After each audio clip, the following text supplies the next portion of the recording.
This is Colinterviews, the Blackout. Fuck off, Col. So it appears the start of the party era has come to an end. So what are your thoughts on that era, like from the beginning to end? How's that era been for you as a man? I wish it never happened the first time. Yeah. It's been a waste of 2 years, Colin. True story then. Yeah. We loved the album and we loved playing those songs live, but apparently we're the only people. I like turn on the radio, man. He likes radio, it's his favourite. It's your jam, Colin, isn't it? Aye, totally, man. Like, I tell you that every time I see you. It's been a difficult one. A lot of people didn't get it. People don't like having fun by the looks. Basically, what we thought while writing the lyrics was, we're growing up, we like partying. Who the fuck doesn't like partying? Apparently, everybody who's not us doesn't like partying. Yeah. Bastards. I hate you. But it's done now. Yeah. Yeah, it's done now, so we got a new album coming. Well, we had fun, that's all that matters. Yeah. That leads to the next question, actually. I've seen like on... Have you had fun in it? I've seen on Twitters and stuff you're working on a new album with Romesh. You saw nothing! No, with Romesh. Well, not Romesh yet, I don't know. No. We did some covers for Romesh. I'll tell you. Well, not for Romesh. Could you reveal what covers these are? Yes. They're for a magazine. Yeah, they're for 2 magazines. One's a new metal cover. One's not. One's for, I'm guessing we could probably say it. I don't even know which magazine it is. One's for the 20th anniversary of Dookie. By Green Day. No, it's for the 10th anniversary of American Idiot. Yeah, whatever. Which is also... Billy Joe's probably watching this, I know he loves us. Yeah. I don't care. Billy Joe's son, did he? Yeah, that was the interview before you was with Billy Joe's son. So. Oh well, if you see him again, tell him, fuck off. Yeah, we did Holiday by Green Day. Holiday? Holiday.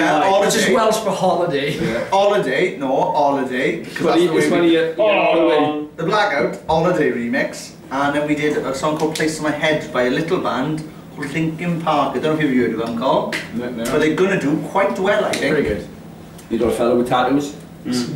So I understand the Blackout wasn't all of your very first band, so can you tell me a bit about the bands you were in before the Blackout? I was in a covers band, a pub covers band. Luke Davis? Pardon? Luke Davis? No, Gareth Lawrence. No. That's not, you've met him before. Yeah. You know each other well. Who's Luke Davis?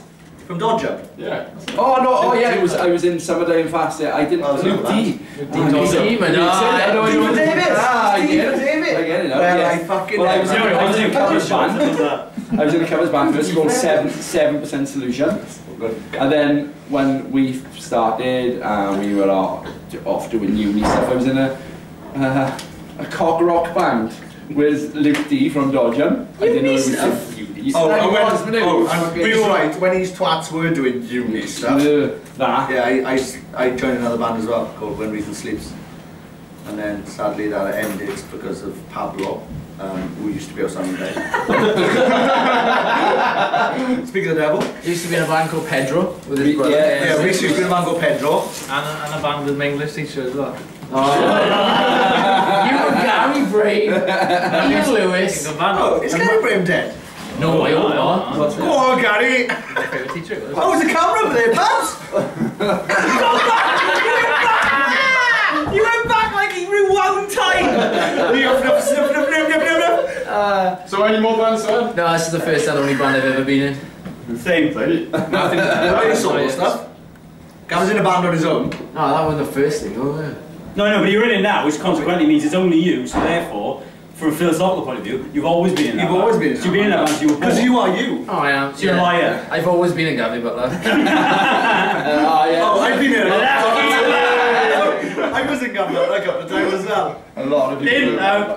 There's a few members. A couple more of these and I'll show you a few members. So you released music videos on a lower budget and they didn't really get how much of a push, radio and Take Away the Misery. So how come those videos ended up like not being given the, you know what I mean, the full Nelson like the first two videos? The full Nelson? What? Because they didn't have shoulders or all. Yeah. The radio, I think it does everything it says in the tin for the video. They didn't give us much of a budget for it because they probably didn't give a flying fuck. Yeah. So they were like, nah man. Basically, what the labels spaffed all their money on us going to Ibiza. That's because he spaffed.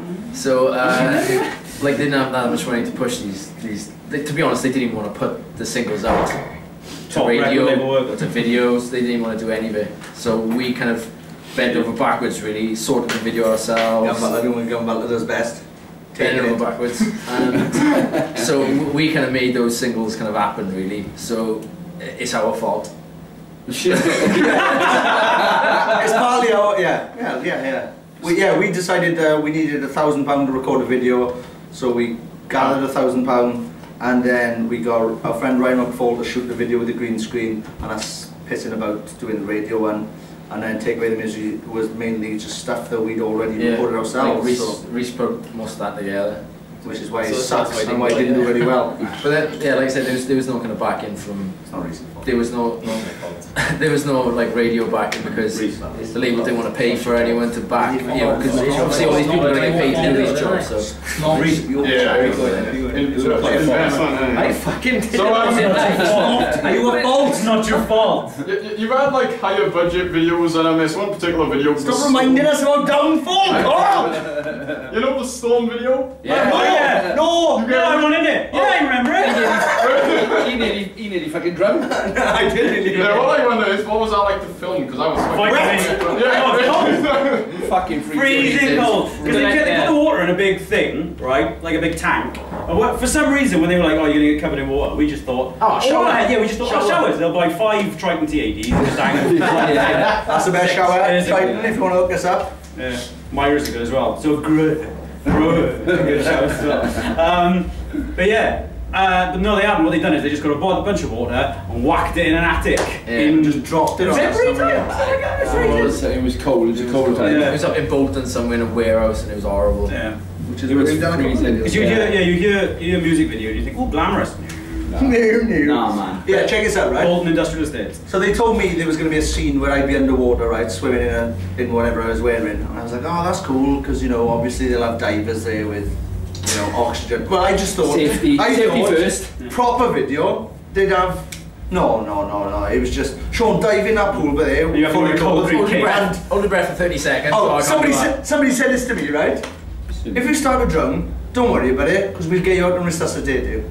Oh, cool, alright, yeah. I'll take myself to the brink of death. I didn't hear that, that's a belt there. Yeah. So that was wicked though, because we didn't have to do anything. So we just fucked about in the pool for about an hour. We had like, it was like a big diving board to sit where we just fucking about. Didn't show that in the video because that wasn't going to come with the song. Watch Hero! It's some point when you got copyright. So, you know, a few Welsh bands departed, Kids in Glass Houses, Lost Pirates, Attack, and you guys are still going, you know, recording your 5th album, so, you know, the longevity of you, do you feel added pressure because you kind of spawned from that, you were being pretty much the only ones left? No, we're going to split up next year as well. Yeah, fuck it. Yeah.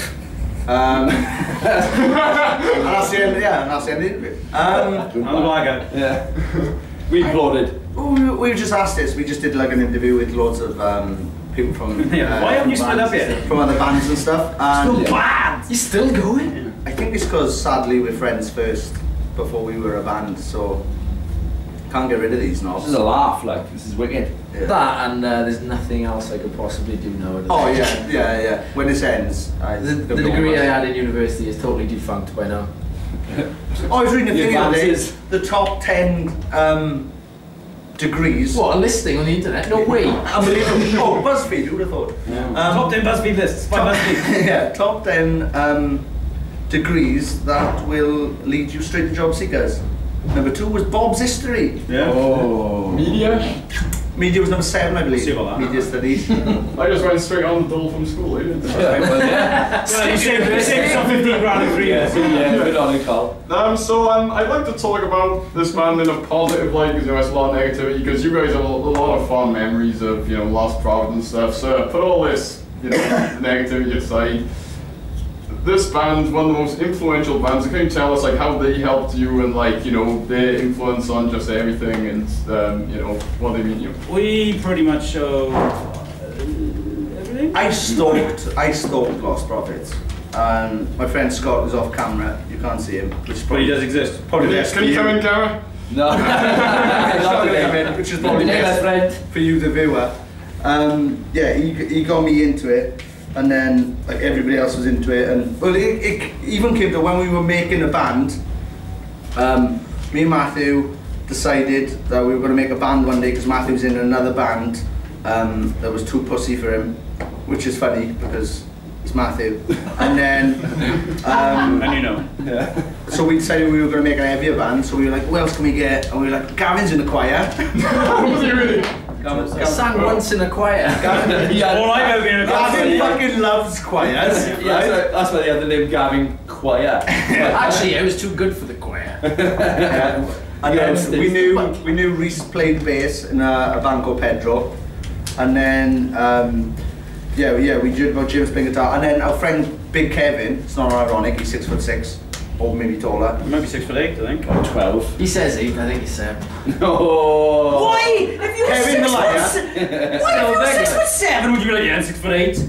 As if you'd be going 6'7", you go, that's not impressive at all. 6'8"? Yeah, exactly. Like, oh, 6'7", what are you regular Kevin? I haven't measured him, so I can't. No. Big Kev said to us, he was like, because Big Kev worked in a sports shop called Giles Sports, you probably won't remember that. Don't look for it, it's not there anymore. It's defunct now. And he was like, oh, I know a guy who played drums to you. He's got long hair and likes Lost Prophets. And we were like, well, we like Lost Prophets. And we were like, so me and Gavin went to town to meet him, met him, like literally the first time. We were like, oh, do you want to be in the band? Like, not even, like, come try out and we'll see what I'm like. Oh, you're the drummer we've heard about? Yeah. You're the only one in here with long hair. Yeah. Must be him. Yeah. So it might have been somebody else. I couldn't play drums at the time. I just didn't want to let anyone down. And so like we got together because we loved Lost Prophets, and then like I literally stalked Lost Prophets to the point where they were like, oh, stop asking me for autographs and stuff. They were cutting edge for the time. And they changed. Like Big Sound of Progress is incredible. It's unique, you know. They changed the scene. They changed the rock scene. They changed fashion. Yeah. They changed fashion. They made Top Man went and ripped off their style, and literally everybody started looking at Lost Prophets. If it weren't for Lost Prophets, there wouldn't be any of the UK bands in the UK band scene that there is now. No, they were the first, like, American style UK rock band, like rock metal band, in the same way that you could get like, because before that all they were bands like Master of Preachers and Stereophonics, who were great bands, but they're like indie kind of pop / rock kind of like mainstream sort of bands. They don't feel like younger. You know? No, they don't. And like if it wasn't for Lost Prophet, there wouldn't have been Funeral for a Friend, there wouldn't have been Ask Kid in Glass Houses, and that's across the UK as well. Yeah, because it opened kids' minds to go and watch shows in like pubs and little tiny places, like where they can only go and watch covers bands before. But then all of a sudden, these proper bands who were playing their own music were playing everywhere we can go and see them in little pubs, clubs. And it made UK rock music cool, and it wasn't cool before. Because you used to go, oh, like I like Korn and Limp Bizkit and like American like metal and rock bands, like they were cool. But it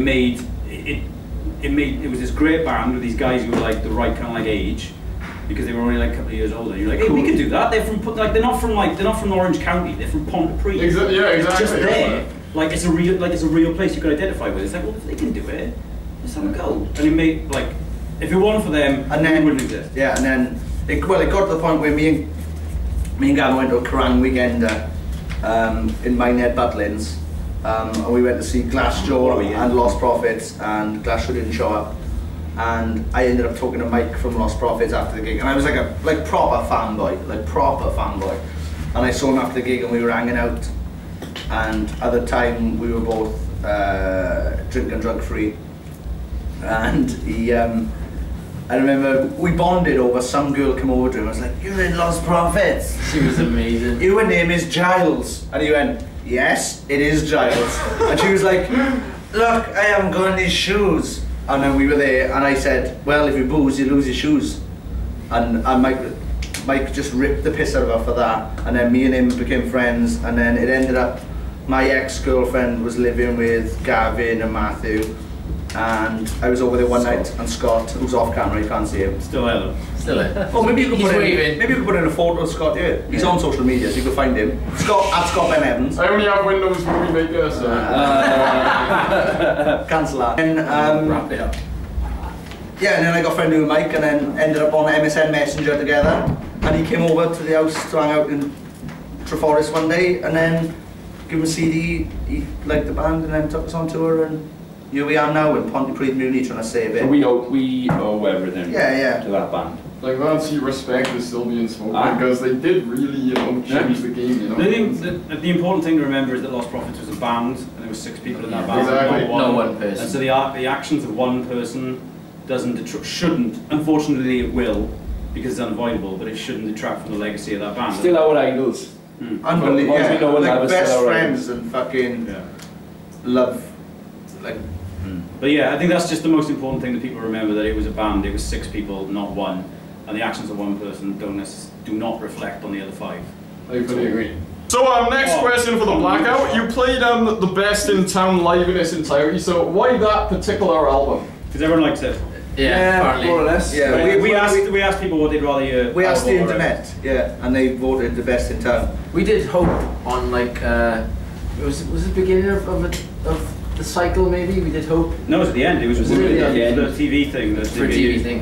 So that kind of left We the Dynamite and the best in town, and the other one and don't really want to stand party. Yeah. So it's kind of between the 2 of them really. And stop the party.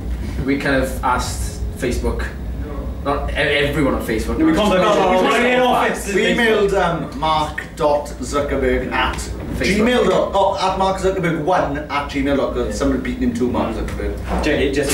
He sent a post out for us, and the best in town came back as a clear. Which was lucky for us because we play most of the songs anyway. Yeah, we've really down to the 11. So do you have plans to do any more albums in full, like maybe like in the future anniversaries, that sort of thing, or maybe just special shows or whatever? I wouldn't put it past anyone to do another one of their albums, really.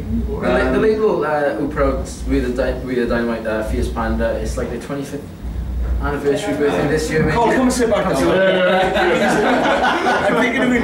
thinking of release, And they were talking about doing some special shows in London with all the bands they've kind of put out over the years, and there was kind of talk of us maybe doing With the Dynamite in full down London somewhere, but nothing has been said about that since like might happen. If people want to happen, like, if anybody cares. Yeah, they were talking about something really small like that.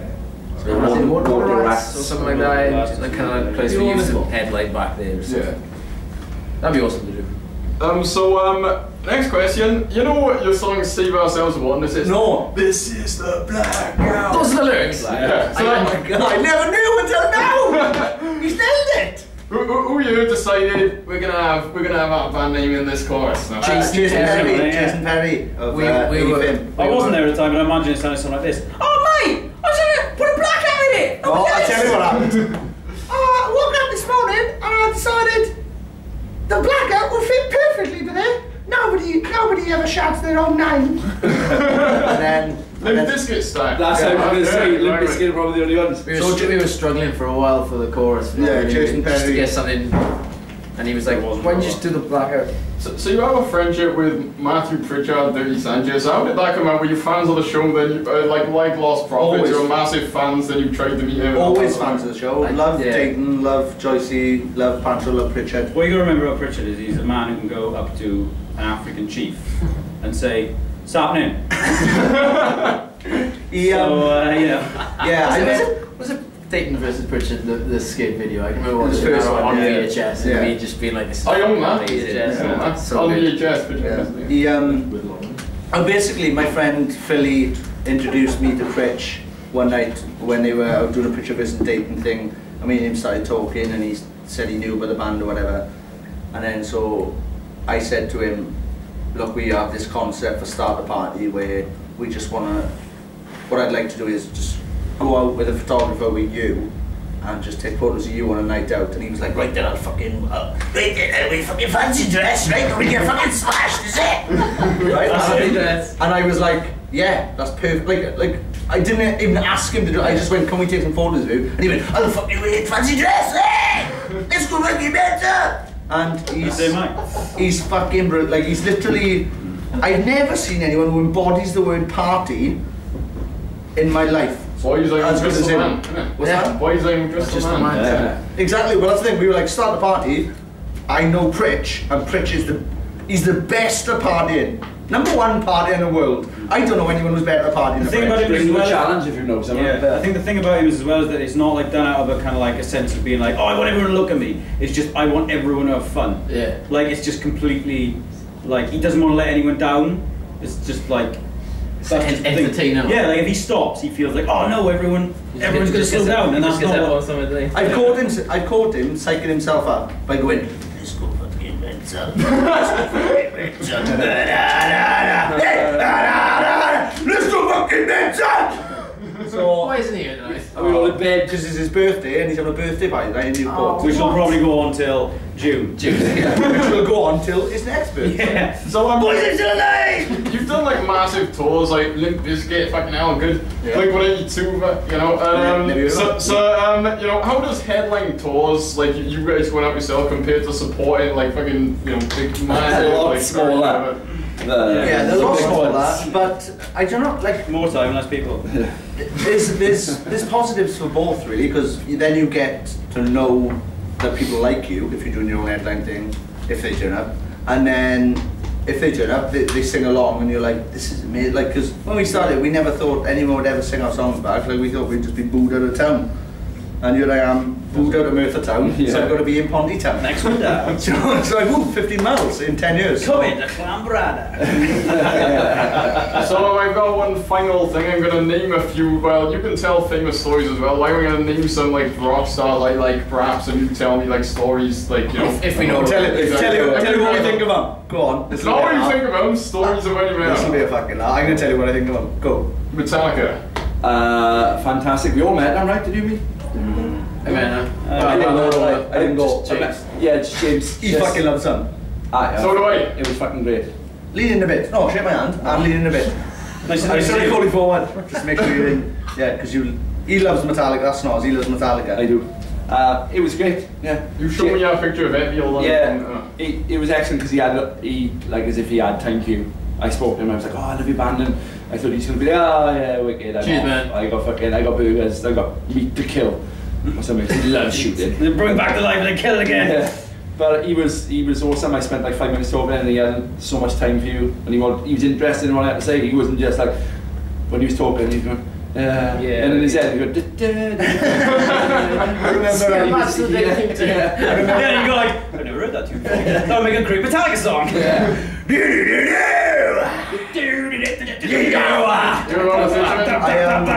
Yeah, when I found out he'd met James Hetfield, like I remember being fucking over the moon for him. I had to walk for a bit because I was like and I was over the moon for him. Like there was when we did Soundwave last year. Yeah, it was last year. Metallica threw a barbecue for everybody on the tour. They didn't throw a barbecue. They paid for a barbecue. They paid for a barbecue That would be for bands unpleasant. to go on and hang out, and I didn't go because our sound guy at the time, Ben, he really wanted to meet Metallica's sound guy. So I was like, Really? The sound guy in our band? he's just a sound guy. Some guys are like that, though. I know some guy. And he was like, Metallica sound guy is. he's famous. He's famous in the, Big he's as big as them in Isn't it Mick? Yeah. yeah. You know Mick? Yeah. And so he really wanted to meet Mick, so I was like, oh, I'll have my place, because I don't mind Metallica, but I'm not, you know. And when I found out he met James Hetfield, and then he showed me the picture, I was Amazing. I was over the moon. We spent me and Reese spent that barbecue following James Hetfield around. Done his fucking no doubt he'd done his bastard heading, because we would everywhere we go we would try and preempt where he would go, so we were like, oh, if we stand behind he's going to walk this way, and he always walked a different way. At one point in this barbecue, there was a line of people just waiting to meet him and talk to him. It was, didn't want to be that a bit guy. weird. I did stop. We were in catering on Sunrave, and Kirk Hammett was walking through with his security guard, and I stopped. I stopped him so I could walk past, and I thought, Probably me next. Yeah, probably me next, Kirk. Yeah, and he just went, Hiya. and he was there for 6 hours. Just, Because that's what he does. that's what he does. When he So next person I'm going to name Blink-182, of course. we saw Tom once. That was it. Tom came from Mark, sorry, Mark. Not even Tom. Mark, yeah, Mark, yeah. My brother, what my brother did was he made a thing called a side hack, where you take a BMX and you attach a frame to the side of it, so it's got like a sidecar. Yeah. And Travis and his family had to go on Jay's bike, and Jay didn't know, because Jay would have kicked him off. But probably. yeah, that happened. Travis walked past me once and with two men mountains. Is that what I'm saying? Yeah. Like you? About 4 times the size of me. Both of them. Really? Hi. Alright. But yeah. We haven't really. They were really kind to us. They let us use their they had like LED backdrops, So we did every night we did stupid, but because I think they expected us just to put the Blackout on it. But Tom Jones. In Wales we did Tom Jones that said it's a Blackout, like in a speech about. In Bournemouth, we just didn't do anything because we didn't know anyone from Bournemouth. Yeah. We didn't have. We did Liverpool. We did Cilla Black doing surprise is the Blackout. We came on to the Blind date. Personal favourite in Nottingham. Blind date. My personal favourite in Nottingham, we had Kevin Costner as Robin Hood. And it said Ye Blackout. So it wasn't even our name. It said Ye Blackout. Which I don't think is true. All right. Yeah. For fairness to Blink, I think they were all travelling with their families and stuff, so they were just. It must be like a different touring lifestyle when you're like Blink, where you can tour with all your family. Like they had like flight cases with toys and shit for all the kids and stuff. There'd always be a room. Given the option, none of these people would hang out with me. Like nobody in my band would hang out with me if they could bring their families in. I waited outside to meet Blink-182. We didn't end up doing it. I met you, and I saw you on like a scooter thing riding out of it. That's about right. So, yeah. That's what all we got, but from us. Right, we'll name one more band. This is probably one we can all share love for. It's Limp Bizkit. Limp Bizkit. Every time I see either he's this Limp Bizkit. Unbelievable live band. One of the best live bands I've ever seen. One of the only bands I've watched every night on tour with them because I know how good they're going to be and how awesome and because they change you up every night. After 5 songs, right, of watching Limp Bizkit, you go, surely they don't have any left. They blow and then they do another 10, and you're like, no, any one of them 15 songs would make a nightclub go off. I think when it was in Bilbao, they opened with Roll In first, then Break Stuff, then Boiler. Oh, Boiler's a I think they opened. I was like, I'm gonna open with them. Fucking shut up. Yeah. And then it just went on. Like most bands would have Rollin', or like not even as good as Rollin', like would have that as their last song, but you're like, oh well, we got to do that last. That's the one. Yeah. Take a look around. So they can put it where they want. They can put it anywhere in the set. They'd be like, we can open with Rollin'. Well, you can open with Rollin'. You're gonna play Rollin' first. Yeah, we got Nucky and to come, mind. Yeah. What are you gonna play last? We'll just play the theme from Mission Impossible 2 last. The greatest written theme tune of all time. Yeah. And you met them, went on tour with them and all that. Lovely chaps. And you were going to have Where's Ballland on Start the Party, right? Yes, yeah. But we time. It was time when we ended up choosing vocals over guitar. Which looking back, it was daft, but it works. But I mean, a good singer. You were Black Light Burns, haven't you? Yeah. Oh no, he's awesome. Like he's a fantastic painter and stuff as well. Oh yeah. Fantastic fella. I saw him. Radio Man. I went to Brixton not long ago to see him. I saw him 2 years ago in Brixton. Yeah, I saw him like a couple. Was this 2 months ago? Yeah. Around 2 months ago. And yeah, me, Scott, and my friend Shabs went up, and my friend Scott's getting some name drops in this. Yeah, unbelievable. When you see what he looks like, he's horrible. And yeah, me, Scott, and Shabs went up, and I never realised before, but Shabs was really starstruck when he saw Wes, and Wes came over and gave me a hug and stuff, and we had it wasn't beginning of the tour though. I went for a week. I was just looking at him for a week. I was just like, no. When I met, no. When we turned up, I remember being starstruck by Limp Bizkit, but like Shabs was just like, oh, let's give it a photo. I've never seen my friend Shabs like that, and he's like, oh, I want a photo with him. I was even worried about it. He's the reason I play guitar. So I ended up Wes came over and sat down with us, and Shabs had a photo with him and stuff, and they just. I don't know whether it's because they know how much we like them. He said love. I love them. I do love them. Yeah. I don't know whether they knew how much we love them, but they've been nothing but nice to us. It might have been like, for them it might have been like, kind of like reassuring type thing. Because I guess like, yeah, they've got away within bands, I guess like a lot of people are like, oh, Limp Bizkit, nobody likes them anymore. Because they were like so huge, and then like the whole like thing, they kind of went a bit uncool for a bit. So I don't know whether, not in our eyes. Not in my eyes, Fred. But it became a bit of a dirty word for a bit. Everyone was like new metal and Limp Bizkit and stuff. Which is just stupid. New metal in general. Yeah, which is stupid because it's like what you want to like. If you liked it then, it doesn't just because nobody. No such thing as a guilty pleasure. No. Just a pleasure. But like, I think maybe just having like, knowing that we were like, oh, this guy's awesome, not like, on tour with Limp Bizkit, are we? Well, you know, like we were just like, oh, I can't find Limp Bizkit, so I think maybe. I love nu metal as the best genre, personally. It's up there. Well, not the best, but a very good genre. Do you know what? If it wasn't for nu metal, I don't think rock clubs would do as well. No, yeah, you got a rock club in 2014. You're playing the same songs from 1999 to like 2002. Yeah, when I DJ, if you think about booking me to DJ, I can guarantee you there's going to be loads of nu metal, and everybody will bloody love it. You might think, oh no, people want a day to remember. They don't. They want Papa Roach. Yeah. They want Limp Papa Roach, Bizkit. Linkin Park. NP. Next Blackout album, nu metal. Hang on. We're trying. trying. Antique cans. Anyway, I'd like to thank the Blackout for coming down. Shake all your hands, This has been That's all the hands. That's all of the hands. The one hand. Yeah. Shake it again.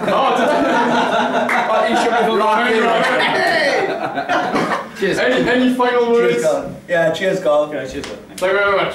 Cheers, God. You're brilliant. Cheers, God. Just do it until it runs out. Alright, let's just sort of run across high five. This has been the Blackout signing out. Thank you, goodbye. Don't get forward. Nice.